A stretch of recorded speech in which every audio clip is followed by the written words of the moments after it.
This is Optimal Startup Daily, episode 481, 8 Side Hustle Lessons from Spain and Portugal, the obligatory What I Learned on My Vacation post by Nick Loper of SideHustleNation.com. And I'm Dan, I am your host, here reading to you every single day of the week, including weekends and holidays. And now let's get right to today's post from Nick Loper as we optimize your life. 8 Side Hustle Lessons from Spain and Portugal, the obligatory What I Learned on My Vacation post by Nick Loper of SideHustleNation.com. Bryn and I just got back from a couple weeks in Spain and Portugal. We had a great time exploring the sights, trying the food and wine, and playing digital nomad a bit.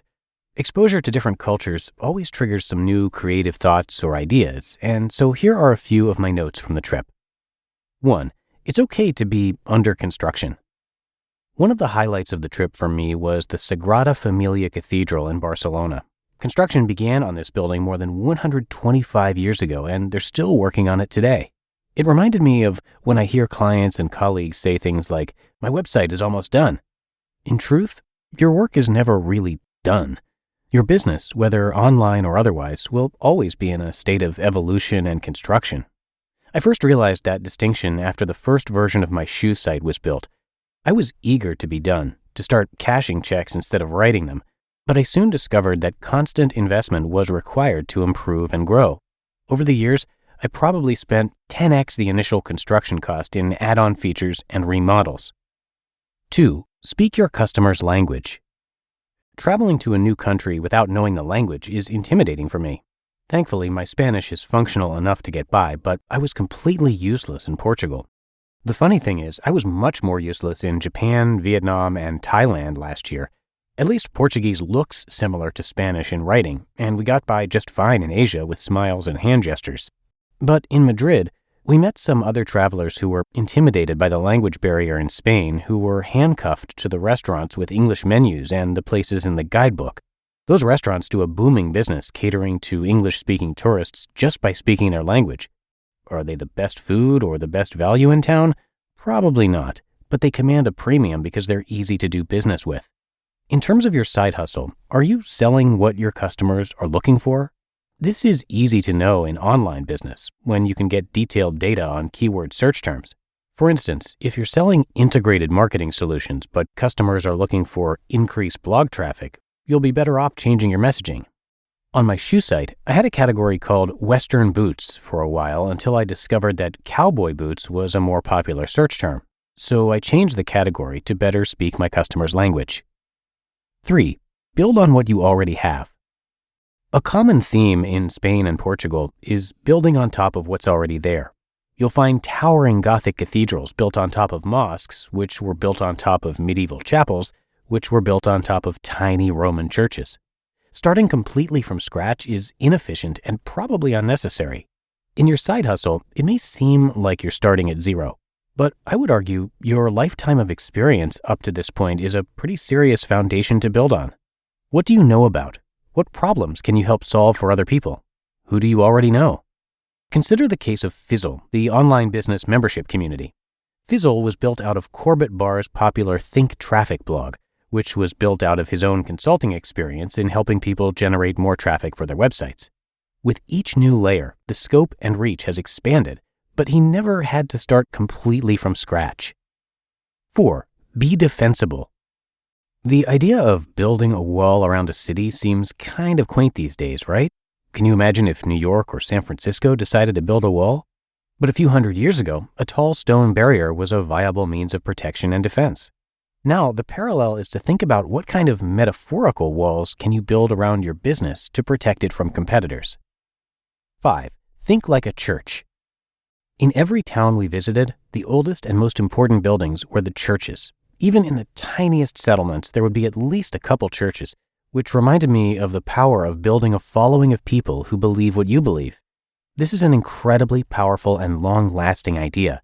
The Catholic Church has more than 1.2 billion members. That's billion with a B. There's a reason Pat Flynn starts every podcast with, where it's all about working hard now so you can sit back and reap the benefits later. And why the Side Hustle Show begins with, because your 9 to 5 may make you a living, but your 5 to 9 makes you alive. These are belief statements. People can get on board with them and identify with them. What beliefs do you share with your customers? 6. Be just strong enough. I found the horsepower in our Fiat Punto rental car woefully lacking. Even though I'm not a big sports car guy and I only drive a 4-cylinder at home, the little lawnmower motor engine barely had enough oomph to get us up a steep hill. In fact, even in first gear I spun the wheels and stalled out trying to exit a parking garage. Where's the torque? But the important thing about barely enough power is that it's still enough. It gets the job done. Similarly, in your side hustle, you might be waiting for the right time to launch a product or begin charging for your service. But my guess is you're already strong enough. I think of Bryn's photography business as an example. Her and her partner didn't have the portfolio or the top-of-the-line equipment to justify top-dollar wedding clients, but they had enough to get started, which is exactly what they did. 7. Give first. One interesting custom we found was in Portugal, where restaurants will put appetizers on your table without you ordering them. We found out this is not Portuguese hospitality, this is a sales tactic. If you eat them, they'll charge you. But all of a sudden, the willpower ball is in your court. It's much easier to say no to an appetizer when it's just words on a menu, an idea in your head, rather than when it's staring you in the face already on the table. Could you employ a similar tactic in your side hustle? Imagine instead of requesting a guest post on someone's blog, you sent them your article draft up front. Instead of telling people how you could help them, what if you showed them? One example that comes to mind is Brian Harris from videofruit.com, who, unsolicited, created a video version of one of Neil Patel's most popular infographics. That free gesture turned into a long-term paid contract. Carrie Smith employed a similar tactic in writing for free for her target clients before charging to show her value up front. 8. Take a break. In both Spain and Portugal, many restaurants and shops we wanted to visit were closed, sometimes for just a few hours, sometimes for the full day. They take the lifestyle part of lifestyle business seriously. And on the flip side, the few businesses that were open during these off hours and off days had a well-earned monopoly. In our side hustles, taking a siesta from work can be easier said than done, but I think there's some value in it. Take some time to recharge, refocus, and plan your next steps. On the trip, I didn't work as much as I thought I might, but it's okay, because I wrote a lot of notes and ideas for content and projects to tackle now that I'm back at home. And now, to get to it. You just listened to the post titled 8 Side Hustle Lessons from Spain and Portugal, the obligatory What I Learned on My Vacation post, by Nick Loper of SideHustleNation.com. 2022 is the year you're going to make the leap and turn your passion into profit, but you need the right team to make it happen. Indeed makes it easy to hire and build a team with the right skills to make your dreams a reality. Instead of spending hours on multiple job sites hoping to find candidates with the right skills, you need one powerful hiring partner that can help do it all. Indeed is the only job site where you're guaranteed to find quality applications that meet your must-have requirements, or else you don't pay. I love that Indeed makes hiring all in one place so easy. With Instant Match, over 90% of employers get quality candidates as soon as they sponsor their job post, according to Indeed data. Start hiring right now with a $75 sponsored job credit to upgrade your job post at Indeed.com/startup. Offer valid through March 31st. Go to Indeed.com/startup to claim your $75 credit before March 31st. Indeed.com/startup. Terms and conditions apply. Need to hire? You need Indeed. And thanks so much to Nick. He used to work full-time for a giant corporation, but he built his business during nights and weekends.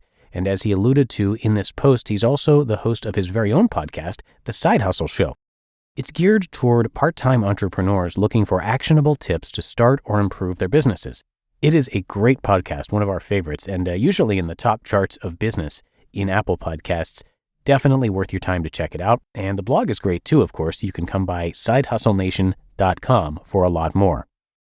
And to you, our listener, I thank you so much for being here with me each and every day. That is, of course, how we can keep this show going. So have a great rest of your day and start to your week, and I'll be back again with you tomorrow. And that's where your optimal life awaits.